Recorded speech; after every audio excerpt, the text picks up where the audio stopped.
Hi, Fourth Variety here from War Tower. Doing an interview today with two members of Boon Control, Akemi and Mizou. And our first questions for those two guys will be, there were some insults by the community who looked at the videos and said, oh, it's all button mashing. What do you say to that? I'd like to see them try and button bash and actually win. I mean, it's very much, you have to find how you want to play the game. There's a lot of different ways. And I mean, if you're going to button bash random stuff, you're not going to hit the combos and things.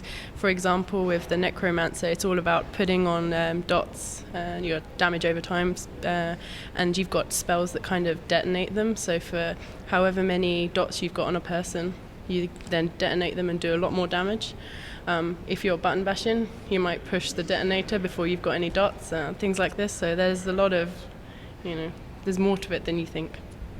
Okay, there were also some concerns about the 20,000 health.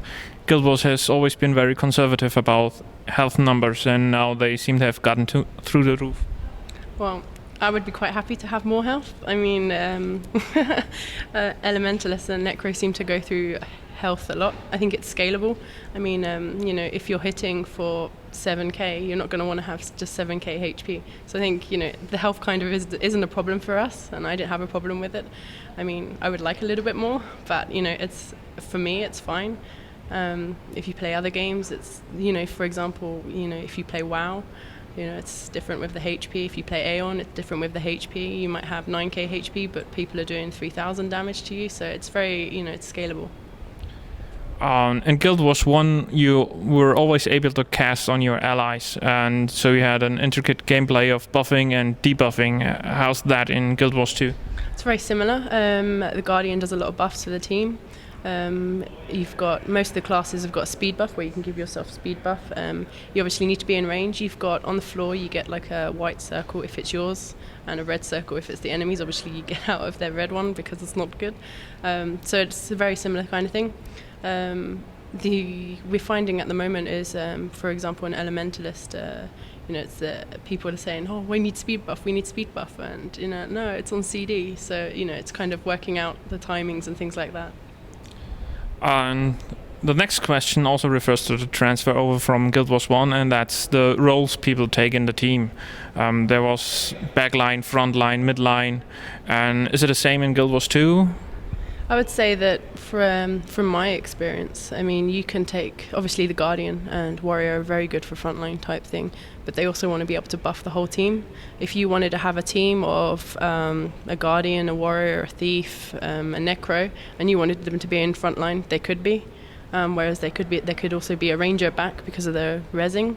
So it's very much changed because, in my opinion, Guild Wars 2 is very different to Guild Wars 1, but still follows the same sort of mechanics.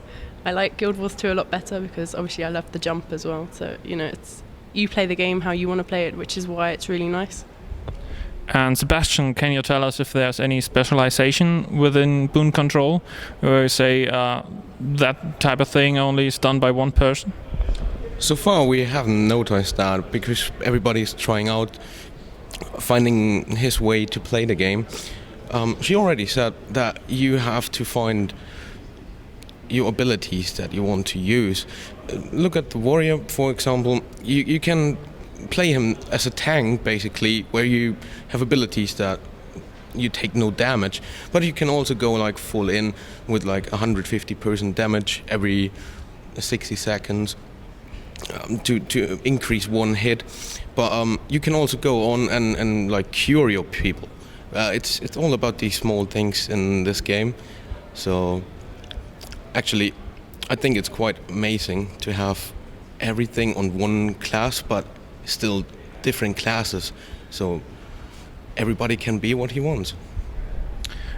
With enemies not being shown on the radar, we've noticed that there seems to be a distinct advantage of small people, like the Asura. You can hide better. Is that a real advantage for them? I was thinking about this last night, and I actually wrote a blog about the Asura. Without having the enemies on the radar, it's a lot of adjustment for a lot of people because you want to be able to see. And, we've mentioned, we said, we want to be able to see where the ArenaNet guys are. But it's very much, it becomes more like a proper war field. When you're on a war field, generally you're not going to know where your enemies are, so you need to have to know where the hiding spots are. I mean, Azura is really good because it's tiny, you can run along the bridges and you're not going to be seen very much. But at the same time, the Char is really cute.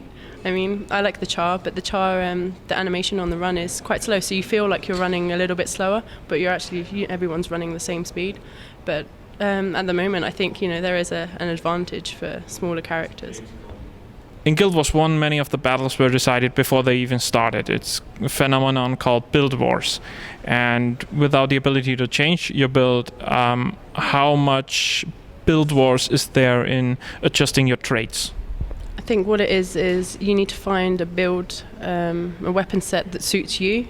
I mean, we found that one person will prefer, for example, on the Necro, one person will prefer to have a scepter in the main hand, whereas the other person might prefer to have a dagger. I mean, me and Chaplin were playing, and we'd play different builds, but it's how you play. If your play style is aggressive, then you want to go more aggressive. If your play style is more about healing and keeping yourself alive, but while doing sustainable damage, then you're going to change your build and be different. But there's nothing to say that you're not going to be as good as someone using a different build. It's like, for example, on WoW, when you have a rogue and people are like, this is the build that you need to do, and this is the build that's best. It's not gonna, in Guild Wars, it's not like that, because there's so many different ways. You choose how you want to play, and you can play it to as good as anybody playing a different build. So in a battle, if people die, there's all these games on the show floor which now spawn you on your teammates. Is it a disadvantage to spawn back in your camp and have to run back to your team? It depends on the situation. If you get only downed, right, you can still be rest and try to fight your way back up. So if you still have your team fighting next to you and they might be able to down somebody, you will automatically get rest. So you try to probably stay alive while you are even downed, still do some damage, help killing someone, because staying together is really important in this game. Right now, even if you just run around alone, you might feel helpless against a certain class. Like, for example, the Ranger could rest himself with his pet. You might not be fast enough DPSing in a tank build to kill the pet before the timer is ready. So you might not be even able to kill him. So it's good that way it is. Speaking of pets, there are a lot of people concerned about pets, if they are any good or if they are smart or if they are just dumb as a rock. What's your take on that? I don't know if you watched the exhibition match. I actually showed ArenaNet something that they had never seen, which was they are so good with the trebuchet, and it's the most annoying thing you could possibly have on the map. And I changed my Necro so that I had all my pets out. And in Guild Wars 2, you don't have to heal your pets, but you just resummon them if they die and they do damage. And the good thing about them is they'll attack even when you're not there. So I went up to the trebuchet and I was fighting John on his Ranger, and his Ranger does a lot of damage to a Necro that doesn't have any CDs, and because it was the start of the match, I didn't have my CDs up, like my Death Shroud, which you have to get from killing things. But I had all my pets up, and I ran up there and I was killing him, and my pets were killing the trebuchet. I ran away, and he's chasing me, and my pets are still killing the trebuchet. And they were like, "Oh my god, this is crazy." So I like the pets at the moment, and they're really good for that kind of reason, and they do a lot of damage, especially when you're exploding them. How important is the trebuchet for reshaping the battlefield to your advantage? Very important right now.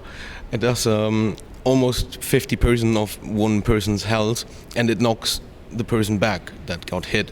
So you might not be able to rest somebody, or you get thrown away from the enemy you want to hit if you're melee type. And basically it is insane, but easy to take out once you know how to. There's basically on each side that first spawn point, and if you capture that one and kill the trebuchet, they won't be able to repair it. So all you need to do is make sure you hold that point, and that's quite insane, to be honest. All right, how important is capping over just heading out there and killing the enemy over and over again, then camping his spawn points? Well, if you saw our first match on the Friday, we were kind of running around killing them because we just wanted to kill them. And then we kind of looked at up at the screen at the scoreboard, and I turned around to Lewis and I was just like, we need to cap something, because obviously if you kill them you get a couple of points, but you get more for holding a point. So we kind of had to change. Obviously by the time we'd realised it was a bit late, but the second match we were like, okay, let's play this properly, and we did play them and they did play well, but we played just as well. So if it comes down to a battle between skill and random luck, or some serendipitous event turning the battle in your favor, how would you weight that in Guild Wars 2 right now? 50-50, 100-0? I don't think, in my experience, that there's so much to do with luck now. I think it's very much, for example, the trebuchet, you need to know how many seconds it takes on your loading bar, for how long you need to aim, for example, to the mansion. You need to know how many seconds it's going to take and how far the projectile needs to go. The trebuchet isn't easy to use, and I think people kind of think that you can just aim it and fire. No, you've got a loading screen on how, and you've got to try and know how many seconds. The thing with ArenaNet, they knew exactly, it's different for each point.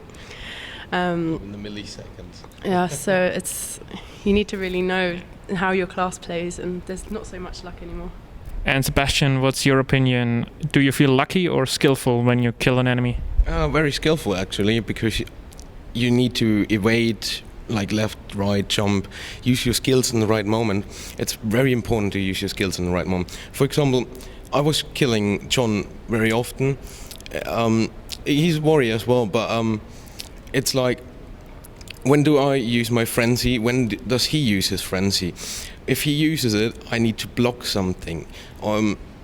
If he already uses blocks to come towards me because I could cripple him or jump on him or something like that, I know exactly, hey, now it's the time. Cripple him, frenzy, and damage. So it's a lot of how do you use your cooldowns, your skills, when do you use them? And especially when you help your teammates out and they might get downed and somebody tries to kill them, it's all about like to stop that guy from killing your mate. And you can do that by stun, cripples, blind. And if you wasted those skills already, or you don't have at least one up at that certain moment, yeah, you're screwed. You stand alone there. Probably another one from the other team is coming up already. You stand really alone there. It's not really that nice. So think about what you do and when you want to do it. So you heard it.